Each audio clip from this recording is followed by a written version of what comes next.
This video contains news and analysis related to a recent terror attack in Kashmir.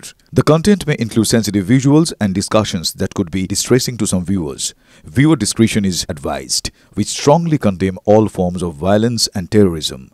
The purpose of the content is solely to inform and create awareness based on verified reports.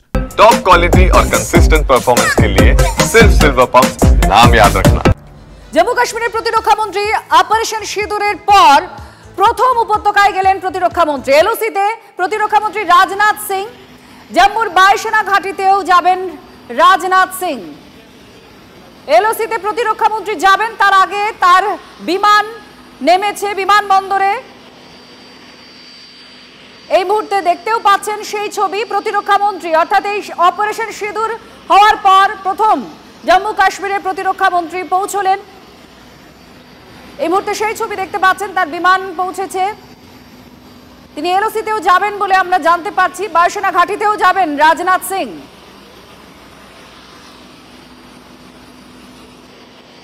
অত্যন্ত গুরুত্বপূর্ণ এই সময় ভারত যেভাবে নিজেদের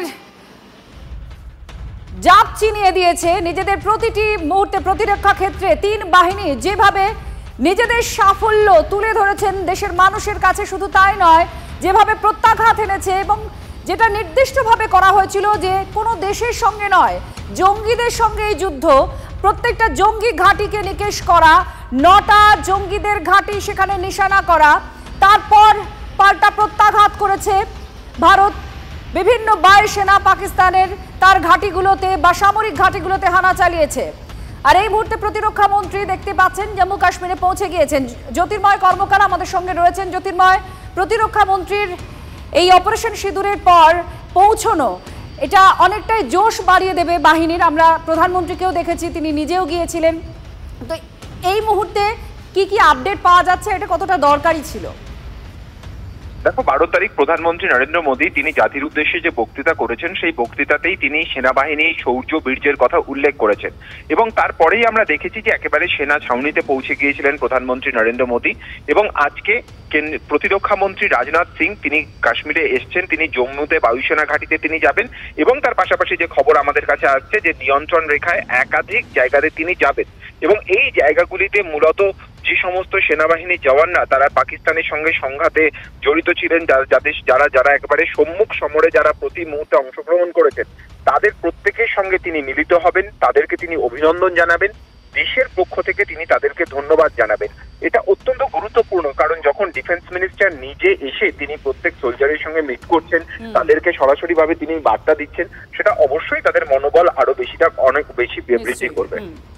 অনেক ধন্যবাদ। জ্যোতির্ময় কর্মকার আমাদের প্রতিনিধির সঙ্গে ছিলেন। আপনারা দেখতেও পাচ্ছেন, খুব স্বাভাবিক, দেশের প্রধানমন্ত্রী যখন যাচ্ছেন সামরিক ঘাঁটিতে তখন সেনাদের যে উল্লাস, যে উচ্ছ্বাস, যে উদ্দীপনা দেখা যায়, আর তার সঙ্গে সঙ্গে প্রতিরক্ষা মন্ত্রীও পৌঁছচ্ছেন সেই জায়গায় যেখানে যে জায়গা হচ্ছে পুরো এই অপারেশন সিঁদুরের সূত্রপাত, সেখানে প্রতিরক্ষা মন্ত্রী পৌঁছচ্ছেন, এলওসিতেও যাবেন। বাহিনীর মনোবল অনেকটাই চাঙ্গা হবে। মাত্র 23 মিনিট নিয়ন্ত্রণ রেখা অতিক্রম করলাম না আমরা, কিন্তু অপারেশন সিঁদুরের সাফল্য পাওয়া গেল। আর সেই সাফল্য ভারতীয় সেনার দৌলতে। বুধবার প্রতিরক্ষা মন্ত্রকের তরফে জানানো হয় কিভাবে এলো এই সাফল্য। পাকিস্তানের প্রতিরক্ষা ব্যবস্থাকে কোথাও অকেজো করা হয়েছে, কোথাও পাশ কাটিয়ে প্রত্যাঘাত করেছে ভারত এবং সফলভাবে। পাকিস্তানের প্রতিরক্ষাকে ধ্বংস করতে ব্যবহার করা হয়েছে দেশীয় প্রযুক্তিতে তৈরি করা একাধিক আকাশ মিসাইল, আকাশ প্রতিরক্ষা ব্যবস্থা। ধ্বংস করা হয়েছে জঙ্গি ঘাঁটি। সম্পূর্ণ অভিযানে ভারতের কোনো সম্পত্তিও নষ্ট হয়নি বলে জানিয়েছে প্রতিরক্ষা মন্ত্রক।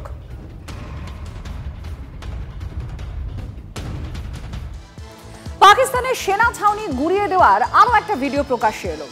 অস্ত্রবিরতি চুক্তি লঙ্ঘনের আগে পাক উস্কানির জবাব। নিয়ন্ত্রণ রেখার ওপারে পাক সেনার একাধিক পোস্ট, সেগুলোকে ধ্বংস করেছে ভারতীয় সেনা। কিছুক্ষণ আগেই আপনাদের জানাচ্ছিলাম প্রতিরক্ষা মন্ত্রকের তরফ থেকে যে কথা বলা হয়েছে যে কোথাও নিয়ন্ত্রণ রেখা পেরোয়নি, আর তার ফলে এই সাফল্য কিভাবে এলো তা দেশীয় প্রযুক্তিতে তৈরি করা আকাশ মিসাইল, ভারতের প্রতিরক্ষা ব্যবস্থা, আকাশ প্রতিরক্ষা ব্যবস্থা, এই সমস্ত কিছু এই প্রত্যাঘাত অর্থাৎ এই জবাব যা সাফল্য এনে দিয়েছে ভারতকে।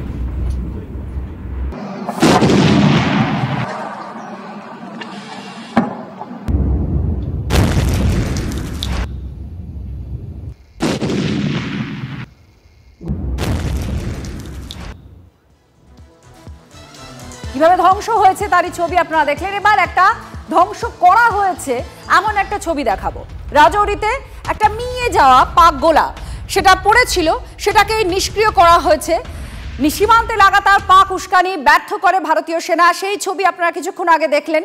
আর পাকিস্তানের দিক থেকে যে গোলাগুলি এসেছিল তারও পাল্টা জবাব দেয় ভারত। উদ্ধার হওয়া একটা পাক গোলা সেটাই নিষ্ক্রিয় করে ভারতীয় সেনা।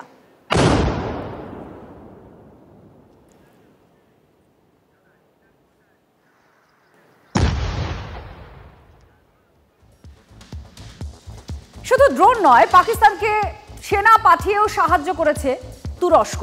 ভারতে হামলার জন্য পাকিস্তানকে ইহা এবং TV-2 ড্রোন দিয়েছে তুরস্ক। পহেলগাঁও হামলার সময় তুরস্কে ছিলেন শেহবাজ শরীফ। করাচি বন্দরে কার্গো জাহাজ পাঠিয়েছিল তুরস্ক। পাক নৌবাহিনীকেও সাহায্য করেছে এরদোগান। আর এখানেই তুরস্কের সঙ্গে ভারতের যে দ্বিপাক্ষিক সম্পর্ক তা রীতিমতো প্রশ্নের মুখে পড়ছে। শুধু ড্রোন নয়, পাকিস্তানকে সেনা পাঠিয়ে সাহায্য করেছে তুরস্ক। দেখুন, শুধুমাত্র প্রযুক্তি দিয়েছে তা নয়, তার সঙ্গে সঙ্গে সেনাও পাঠিয়েছে তুরস্ক। ভারতে হামলার জন্য এই সেনা পাঠানো হয়েছে, তুরস্ক পাঠিয়েছে। সিজার মন্ডল আমাদের প্রতিনিধি এই মুহূর্তে আছেন আমাদের সঙ্গে। সিজার, অত্যন্ত গুরুত্বপূর্ণ একটা মুহূর্তে দাঁড়িয়ে রয়েছে তুরস্ক আর ভারতের এই দ্বিপাক্ষিক সম্পর্ক, কারণ এই সমস্ত তথ্য সামনে এসেছে যে তারা পাকিস্তানকে লাগাতার সাহায্য করেছে। একদমই, কারণ আমরা দেখতে পেলাম যে ভারতে হামলার জন্য পাকিস্তান যে ড্রোনের বহর ব্যবহার করেছে, সেই ড্রোনের ঝাঁক কিন্তু মূলত তুরস্কতে তৈরি। তুরস্ক তৈরি দু রকমের ড্রোন কিন্তু তার ধ্বংসাবশেষ ভারতে উদ্ধার করা হয়েছে। অর্থাৎ এটা স্পষ্ট যে সামরিক অস্ত্র দিয়ে তুরস্ক কিন্তু পাকিস্তানকে এই যে মিলিটারি কনফ্লিক্ট সেখানে সর্বতভাবে সাহায্য করেছে। এবং তোমার নিশ্চয়ই মনে আছে এই কনফ্লিক্টের ঠিক সময় তুরস্কের যুদ্ধ জাহাজ ছিল করাচি বন্দরে, এবং যে সময় এই ঘটনা, এই পহেলগামের ঘটনা ঘটে, তখন তুরস্কর মাটিতে ছিলেন পাকিস্তানের প্রধানমন্ত্রী শেহবাজ শরীফ। এই যে পরপর যে বিন্দুগুলো যোগ করলে কোথাও কিন্তু এটা স্পষ্ট যে দক্ষিণ এশিয়ার যে রাজনীতি, দক্ষিণ এশিয়ার রাজনীতিতে কোথাও কিন্তু পাওয়ার প্লে করার চেষ্টা করছে তুরস্ক, এবং এই আঞ্চলিক রাজনীতিতে পাকিস্তানকে সামনে রেখে তুরস্কর এই যে আধিপত্য বিস্তারের চেষ্টা, সেটা কিন্তু সম্পূর্ণভাবে ভারতের বিরুদ্ধে যাচ্ছে।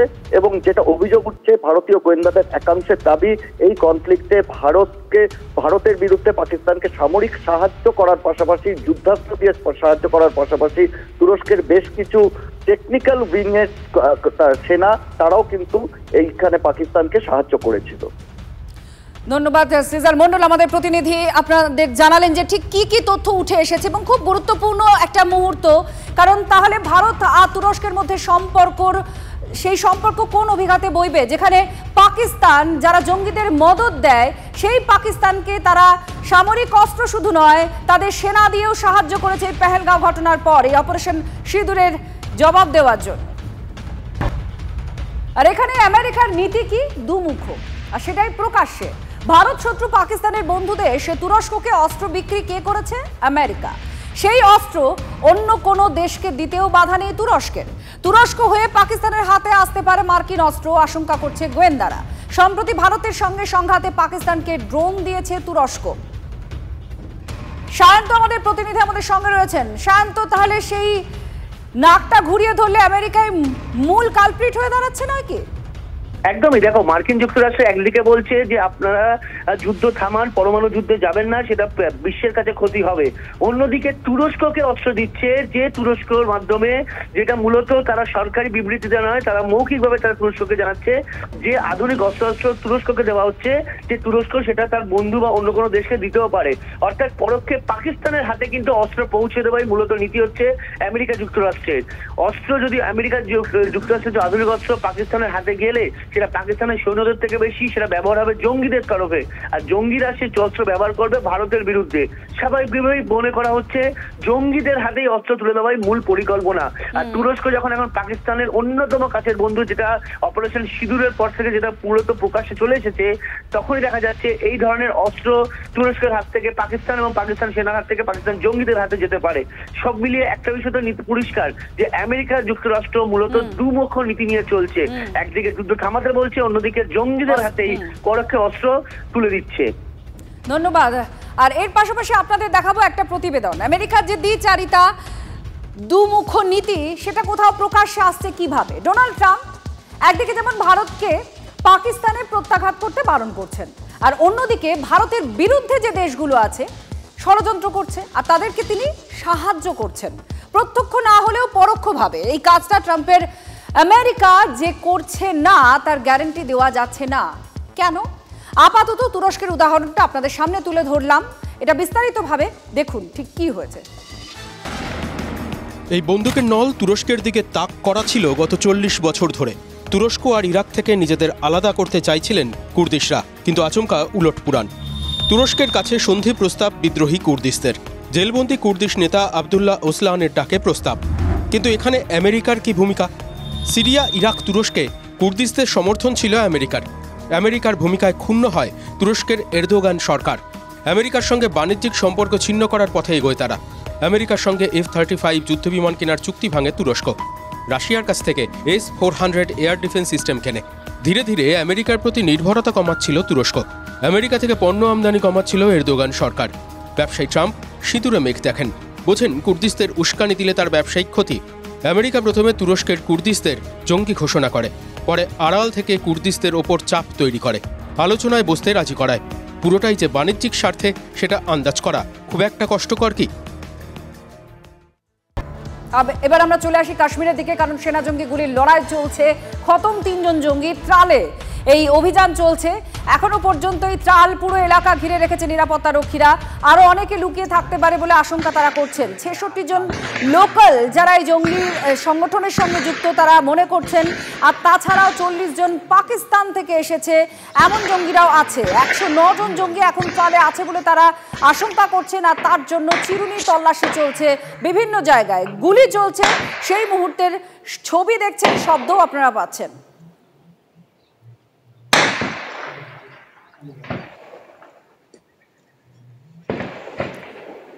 জঙ্গি লুকিয়ে থাকার আশঙ্কা রয়েছে। 3 জঙ্গি, তাদেরকে খতম করেছে যৌথ বাহিনী। তাহলে আরো জঙ্গি লুকিয়ে থাকার আশঙ্কা রয়েছে। মোট 109 জঙ্গি লুকিয়ে আছে, যাদের মধ্যে স্থানীয়ই আছে সিংহভাগ, 66 জন এমনটাই অনুমান, আশঙ্কা। আর তার ভিত্তিতেই বিভিন্ন এলাকায় তল্লাশি চলছে। একদিকে যেমন সীমান্তে কড়া প্রহরা এই অপারেশন সিঁদুর বা পেহেলগাঁও কাণ্ডের পর থেকে, আর তার মধ্যেই এই অত্যন্ত কড়া প্রহরার মধ্যেই যে সমস্ত জঙ্গিরা আমাদের দেশের মধ্যে ঢুকে আছে বা জঙ্গি সংগঠনের সঙ্গে যুক্ত হয়ে আছে, তাদের যেভাবেই হোক খুঁজে বের করা একটা স্ট্র্যাটেজি নিয়েছে বাহিনী এবং পুলিশ। আর পুলিশ এবং সেনার যৌথ উদ্যোগে বিভিন্ন জায়গায় চিরুনি তল্লাশি চলছে।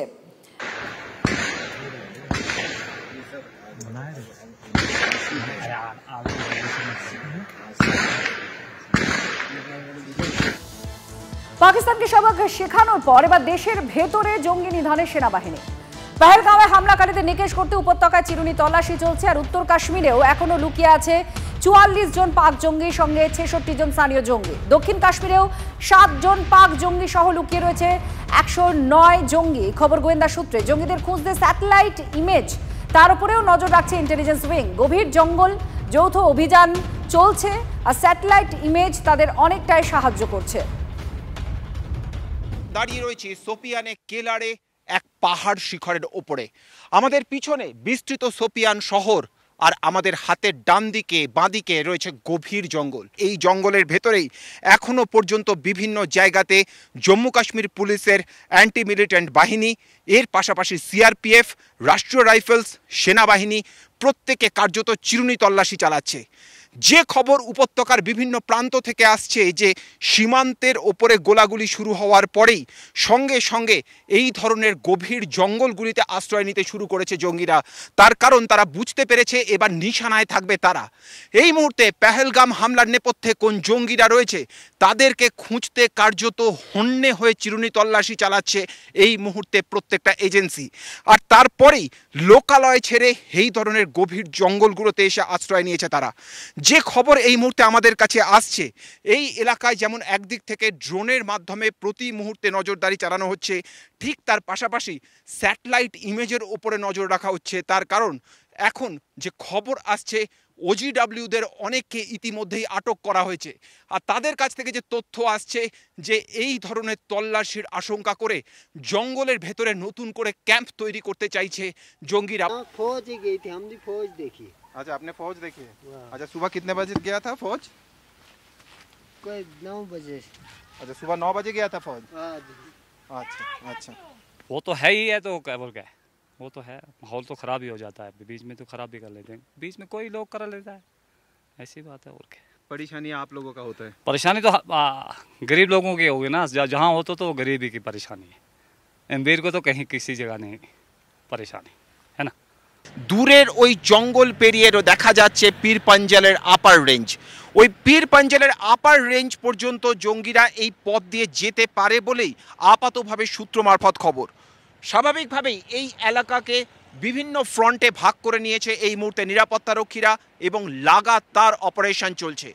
বৈসারান ভ্যালিতে পেহেলগামে যে জঙ্গিরা যুক্ত ছিল তাদেরকে চিহ্নিত করে নিকেশ না করা পর্যন্ত ভারতের স্বস্তি নেই এবং সেই কাজই এই এলাকাগুলোতে প্রতি মুহূর্তে অপারেশনের মাধ্যমে সেনাবাহিনী করছে। আমাদের নজর থাকছে কতক্ষণে সেই জঙ্গিদের নিকেশ করার খবর আসে। কাশ্মীর থেকে ক্যামেরায় অনুদীপ শর্মার সঙ্গে জ্যোতির্ময় কর্মকার, TV9 বাংলা। বিজেপি তিরঙ্গা যাত্রা, দেশ জুড়ে তিরঙ্গা যাত্রা চলছে অপারেশন সিঁদুর। সেই অপারেশন সিঁদুরের সাফল্য প্রচারে বিজেপি মূলত এই মুহূর্তে আপনারা দেখতে পাচ্ছেন লাল চকের ছবি। 3 বাহিনীকে কৃতজ্ঞতা জানাতেই বিজেপি কর্মসূচি নেবে বলে আগে ঘোষণা করে। গতকাল থেকে শুরু হয়েছে কর্মসূচি। দেশের বিভিন্ন প্রান্তে গেরুয়া শিবির তারা নেমেছে জাতীয় পতাকা হাতে রাস্তায়, তারা কৃতজ্ঞতা জানানোর জন্য এই কর্মসূচি নিয়েছেন।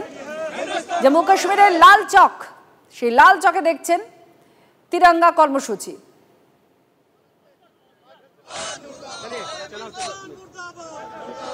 দশ দিনের এই তিরঙ্গা কর্মসূচি, সেই কর্মসূচির ছবি এই মুহূর্তে লাল চক থেকে আপনারা দেখতে পাচ্ছেন। জম্মু কাশ্মীরের পেহেলগাঁওয়ের ঘটনা, সেই ঘটনার পর অপারেশন সিঁদুর, আর অপারেশনের সিঁদুরের সাফল্য, আর তারপরেই সেই জম্মু কাশ্মীরের লাল চক, সেই লাল চক থেকেই এই কর্মসূচির ছবি আপনারা দেখতে পাচ্ছেন। বিজেপির অর্থাৎ গেরুয়া শিবিরের এই তিরঙ্গা কর্মসূচি চলছে, যেখানে গতকাল আমরা দেখেছি যোগী আদিত্যনাথ তিনিও পথে নেমেছেন, কৃতজ্ঞতা জানিয়েছেন।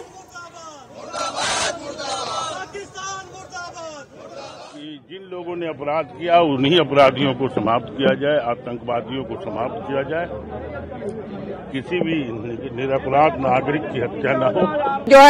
जो लोग हमारे आतंकवाद फैलाएं वो पक्का है उनका जो है नस्तनाबूद किया जाए।